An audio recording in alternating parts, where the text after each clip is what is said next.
Salve, salve, você que acompanha o Análise Verdão aqui no YouTube. Meu nome é Leonardo Suzuki, sejam muito bem-vindos a mais uma análise pós-jogo, de mais uma vitória no primeiro clássico do ano, né? Fazer análise pós-jogo de vitória já é maravilhoso, em clássico ainda, meu Deus do céu, espetacular. Vocês podem perceber pela minha voz um pouco mais rouca do que o normal, que eu estive lá no Allianz Parque, assisti in loco esse Palmeiras e Santos.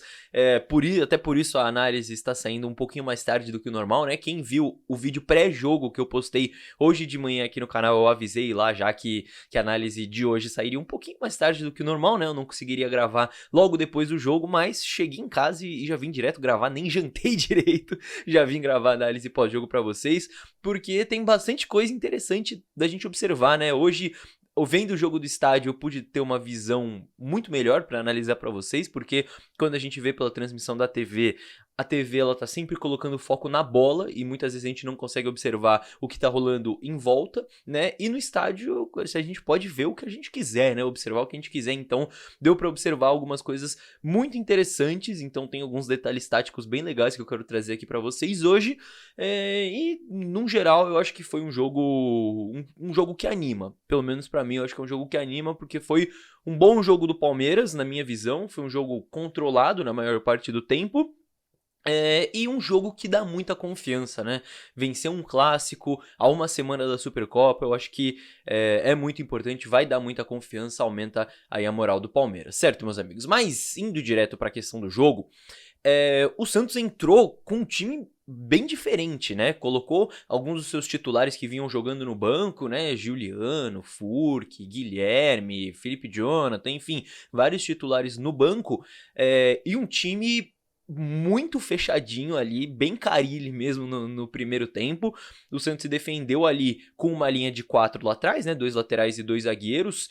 E basicamente 3 volantes ali no centro do campo tentando fechar esse jogo por dentro do Palmeiras, né? Eles tinham Rincon, João Schmidt e o Pituca ali, 3 volantes por dentro tentando fechar essa construção. O Pedrinho, que era o ponta direita, voltava a todo momento e você tinha ali um pouco mais solto só o William Bigode e o Casares ali, que às vezes voltava um pouco pela esquerda, às vezes ficava ali mais próximo do Bigode, mas um Santos que se propôs muito a defender no primeiro tempo e só foi assustar mais ali pro finalzinho da primeira etapa, né?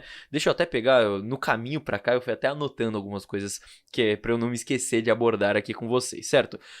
Dentro desse cenário de um Santos bem fechadinho, o Palmeiras, ele vai pro jogo no momento ofensivo com aquela formação padrão, aquela ocupação de espaços padrão que o Palmeiras sempre faz, com a saída de 3. Dessa vez o Palmeiras entrou com 3 zagueiros, né, de origem, então a saída de 3 com Gomes, Lua e Murilo. Boa partida do Luan, inclusive, eu gostei. Piquerez e Mike bem abertos pelos lados, Zé Rafael e Rios como dupla de volantes, como Veiga de meia e Rony e Flaco como dupla de ataque. E eu gostei da maneira com que o Palmeiras entrou em campo. O Palmeiras entrou num ritmo muito bom, conseguindo ter muito volume de jogo, conseguindo construir bem, conseguindo assustar o Santos, conseguindo criar chances. E eu gostei muito da transição defensiva do Palmeiras, ou seja, aquele perde e pressiona no campo de ataque. Eu gostei bastante, principalmente ali na primeira metade do primeiro tempo. O Palmeiras criava, né, tinha o seu volume, perdia a bola, já conseguia recuperar imediatamente, ou matar o contra-ataque do Santos imediatamente. Zé Rafael e Richard Rios foram muito importantes nisso, conseguiram roubar algumas bolas bem interessantes. Então, ofensivamente, o Palmeiras entrou bem, conseguiu criar por fora, criar por dentro, perdeu alguns gols, Veiga chutou bola na trave e tudo mais, só que mais pro final do primeiro tempo, ali do meio pro final, primeiro, o Palmeiras perde muito ritmo, né, dá uma cansada, eu acho que ficou bem claro isso, o Palmeiras cansa um pouco ali realmente desse ritmo, e eu acho que faltou um pouco do Veiga no primeiro tempo, porque por mais que eu sei que muita gente não gosta desse esquema do Abel e tudo mais, mas eu acho que pelas características dos jogadores que o Palmeiras tem hoje, é um negócio que faz muito sentido, gente. Faz muito sentido.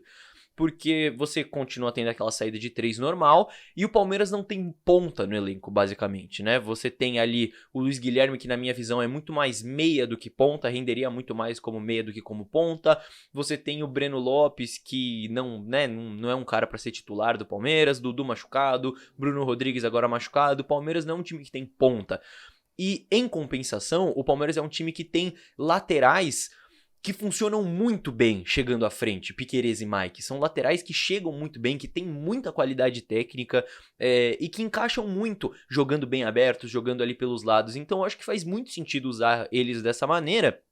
E o Palmeiras vai pro jogo com uma dupla de ataque que faz sentido também, né, Flaco Lopes e Rony, porque são jogadores que, em termos de características, não de qualidade, vejam bem, eu tô falando de características, são jogadores que se complementam. O Abel já falou isso em coletiva, porque o Flaco Lopes é um atacante que tende a ajudar na construção, né, tende a recuar para dar uma opção de passe, enquanto o Rony é aquele cara de romper a linha do adversário a todo momento, né, de correr nas costas da defesa. Então, enquanto o Rony rompe a linha de defesa, o Flaco tem essa possibilidade de vir pra jogar, né? Pra ter espaço pra jogar e vice-versa.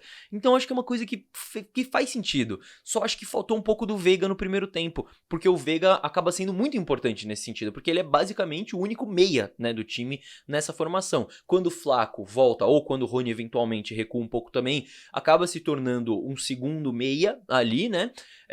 Mas o Veiga, ele acaba sendo o cara principal nessa construção, nessa criação. E foi um primeiro tempo que o Veiga até participou bastante das jogadas, mas não tomou boas decisões.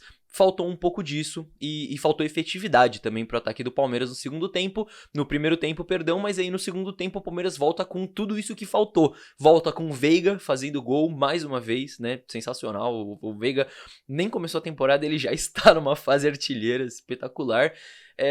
E voltou com efetividade, isso é muito importante, e fazendo dar certo as coisas que já estavam dando certo. Então o primeiro gol ele surge justamente com uma jogada do Piquerez chegando à linha de fundo, ele que é esse lateral barra ala, barra ponta, né, assim como o Mike, e é dali que surge o cruzamento pro Veiga chegando de trás, né, com centroavantes atacando a área, e o Veiga chegando de trás para bater. Um filme que a gente já viu se repetir inúmeras vezes, é uma coisa que o Veiga faz muito bem, então assim o Palmeiras faz 1-0 e o 2-0 com a dupla de ataque, né, com as movimentações de Flaco e Rony, com um lançamento que o Rony ataca as costas da defesa, como ele gosta de fazer, e dá um cruzamento depois perfeito pro Flaco Lopes, né, não foi nem uma assistência do Rony, porque o Flaco perde o gol na primeira bola, né, mas foi um baita cruzamento pro Rony, e um gol muito importante pro Flaco também, porque assim, o Abel já falou que o Palmeiras precisa contratar centroavante, eu concordo, o Palmeiras precisa de atacante, mas hoje o Palmeiras joga com uma dupla de ataque e tem Rony, Flaco e Breno como opções. Só esses três. A dupla tem que ser Flaco e Rony. Então, que bom que eles ganharam confiança, que bom que o Flaco fez gol, ganha confiança também, ganha moral. Eu acho que isso é muito importante e foi muito legal de ver também. Certo, meus amigos? O que mais? Depois, claro que tem aquele leve sofrimentozinho, né? Aquele golzinho tomado ali pro Santos. O Santos faz o 2-1. Até cresce em algum momento, o Palmeiras perde um pouco do ritmo, perde um pouco do foco ali, da concentração, né? Um gol que sai de uma inversão errada ali do Gomes, enfim, uma bobeada do Palmeiras, mas no fim das contas acabou sendo um jogo controlado, acho que dá pra dizer assim. Engraçado, né, que o Gomes ele erra nessa origem do gol, mas eu acho que defensivamente foi até uma partida melhor do Gomes do que ele vinha tendo. Ele acertou bons desarmes, bons botes ali, né? Foi um pouco mais assertivo do que ele vinha sendo nesse sentido. Ele vinha dando umas presepadas desde a temporada passada que estava complicado. Até acho que defensivamente foi uma partida melhor do Gomes. Só que tem uns detalhes muito interessantes defensivamente, né? E aquilo que eu falei do que a gente consegue observar do estádio, né? Como dá pra ver muito mais coisa. Inicialmente, você pode pensar que o Palmeiras jogou num 3-5-2 ou numa linha de 5, porque o Palmeiras jogou com 3 zagueiros. E, de fato, o Palmeiras tinha 3 zagueiros de origem. Mas eu sempre falo aqui no canal que o importante não é a gente ficar prestando atenção na posição do jogador, e sim na função que ele cumpre dentro de campo. O desenho defensivo do Palmeiras mudou muito ao longo do jogo. Eu não consigo afirmar aqui pra vocês que o Palmeiras se defendeu numa linha de 5. Por quê? O Palmeiras ele gosta de marcar por encaixes individuais, né? Ou seja, o famoso cada um no seu. O Mike, ele era incumbido de marcar o lateral esquerdo do Santos, certo? O Gomes, ele marcava individualmente o Casares ali no primeiro tempo. Depois o Casares sai, enfim, mas era pra marcar o Casares. E individualmente mesmo, quando o Casares recuava pra construir, o Gomes ia junto com ele. Então, realmente uma marcação individual. Então, muitas vezes, o Santos ia sair jogando e saía jogando ali com os dois zagueiros, os dois laterais mais recuados também, e aí você tinha o Mike lá em cima, marcando o lateral esquerdo do Santos, Veiga e Flaco por dentro marcando os dois zagueiros, e o Rony marcando o lateral direito. E aí depois eles voltavam, claro. Muitas vezes isso virou um 4-4-2. E o Gomes era esse lateral direito, porque ele marcava o Casares, que era um cara que partia da esquerda. Então, quando esse lateral esquerdo do Santos, né, o Kevson, se eu não me engano, ele chegava à frente, aí beleza, o Mike voltava junto com ele e formava-se uma linha de 5. Mas quando ele tava lá próximo da defesa, próximo dos zagueiros, o Mike tava lá junto com ele e o Palmeiras tava marcando numa linha de 4 com o Gomes sendo esse lateral direito.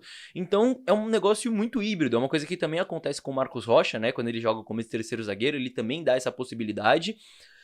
O Gomes ele já falhou um pouco jogando nessa função. Eu acho que defensivamente ele falhou menos nesse jogo contra o Santos, mas eu acho que é um detalhe interessante, porque com certeza vocês vão ver por aí nos programas e tudo mais, falando que o Palmeiras se defendeu com 3 zagueiros. E de fato tinham 3 zagueiros, mas não foi sempre uma defesa em linha de 5 ou em linha de 3, né, com os 3 zagueiros. Se fosse o Marcos Rocha, vamos pensar, se tivesse o Marcos Rocha escalado no lugar do Gomes, fazendo exatamente a mesma coisa que o Gomes fez, que o Marcos Rocha poderia fazer, iam falar por aí que o Palmeiras marcou em linha de 4, né? E não com 3 zagueiros. Só que a função é basicamente a mesma. O que muda é a posição de origem do jogador. Enfim, eu acho que é uma reflexão interessante, mas de qualquer maneira achei válido, porque deu pra observar isso de lá do estádio no jogo, e é um detalhe muito interessante. Certo, meus amigos? Deixa eu pegar a minha colinha pra não esquecer de falar nada. Claro que ainda tem coisas a evoluir, tá? Eu acho que ofensivamente foi um jogo melhor do Palmeiras. Eu gostei da maneira com que o Palmeiras não teve dificuldade pra sair jogando, não teve dificuldade na saída de bola, conseguiu criar algumas jogadas por dentro, conseguiu criar algumas jogadas por fora. Eu vi uma evolução, ofensivamente falando, no Palmeiras. Teve volume, né? Aquilo que eu falei de recuperar a bola no campo de ataque é muito importante pra criar essa sensação de volume no adversário também. Claro que tem algumas questões a evoluir.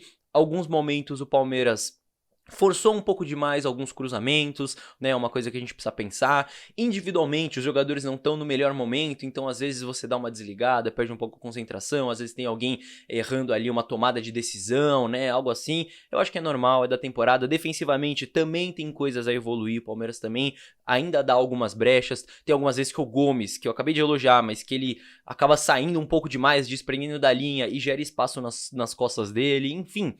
Tem questões ainda a evoluir defensivamente e ofensivamente também, mas eu acho que foi um bom jogo e eu acho que tá muito claro que, assim, o primeiro jogo do Palmeiras nesse Paulistão não foi uma boa atuação. O segundo já foi melhorzinho. O terceiro, pra mim, esse contra o Santos, já foi o melhor jogo do Palmeiras na temporada até aqui. Então, claramente a gente vê uma evolução, o que é importante e o que é normal, porque de fato a gente vai recuperando o ritmo de jogo aos poucos mesmo. Certo, meus amigos? Antes de encerrar o vídeo, eu queria só dar alguns destaques para algumas questões individuais, né, e não coletivas, mas que eu acho interessante, já que a gente tá aí às vésperas da Supercopa. Foi um jogo que me marcou muito as duplas, né? Eu falei, já citei aqui na análise, mas enfim. Rony e Flaco Lopes, sem querer ser repetitivo, mas vai ser a dupla de ataque, tem que ser a dupla de ataque titular na Supercopa. Muito importante ganharem confiança, né? Ganharem ritmo de jogo. Flaco Lopes fazer gol, Rony dar uma assistência. E eu acho que o Rony foi bem no geral também no jogo. Enfim, foi um bom jogo da dupla, na minha visão. Foi um jogo que mostrou que essa dupla pode dar certo no médio e longo prazo pro Palmeiras. E no curto prazo também, né? Se tudo der certo. Mas também de Zé Rafael e Richard Rios, viu? Um bom jogo da dupla Zé Rafael e Richard Rios. Depois da partidaça que o Aníbal fez no último jogo, todo mundo imaginava que ele ia virar o titular absoluto e já ia jogar hoje como titular no lugar do Richard Rios, mas o Abel seguiu dando oportunidade pro Richard Rios, segue mesclando o elenco, segue fazendo testes e tá certo, tem que fazer mesmo. E foi uma bela partida do Richard Rios ao lado do Zé Rafael, os dois foram muito bem, o que coloca uma bela pulga atrás da orelha do Abel pra pra Supercopa, né? Pra qual vai ser a dupla de volantes titular da Supercopa, mas é um problema ótimo, porque de qualquer maneira o Palmeiras, que é um time que muitas vezes sofreu por não ter boas peças no banco de reservas pra mudar um jogo, agora a gente na Supercopa provavelmente vai ter ou o Aníbal Moreno ou o Richard Rios no banco, que podem ser substitutos interessantes pra entrar num eventual segundo tempo, então uma boa dor de cabeça pro Abel. Achei interessante destacar essas duplas em campo, fora, claro, o Rafael Veiga, que, pelo amor de Deus, 4 gols já em 3 jogos, o cara é uma máquina, 15 gols em clássicos ele chegou, né, com essa marca hoje, fora as assistências, e enfim, tomara que ele aumente esse número no domingo que vem. Certo, meus amigos? No mais é isso, já falei muito, mas acho que deu pra analisar bastante coisa aqui dessa vitória importantíssima do Palmeiras contra o Santos, não pelos 3 pontos, não pelo resultado, mas pela moral, pela confiança e pela evolução que a gente vem vendo, vem vendo, tá certo? De pouquinho em pouquinho nesse início de temporada. Certo, meus amigos? No mais é isso, eu quero saber agora a sua opinião aqui nos comentários. Comenta aí o que você achou do jogo, o que você achou da partida, concorda com a minha análise ou não, comente aqui que eu sempre leio todos os comentários de vocês. Se você tiver alguma sugestão de análise que você queira ver por aqui, de algum jogador, de alguma questão coletiva, pode comentar aqui embaixo também, que eu sempre gosto de pegar as sugestões de vocês e transformar em vídeos, e podem ficar tranquilos que nos próximos dias também já vão começar conteúdo sobre a Supercopa aqui, estamos preparando a análise do São Paulo e muito mais. Fechou, meus amigos? Então é isso, muito obrigado pela companhia de todos, vejo vocês no próximo vídeo. Tchau, tchau.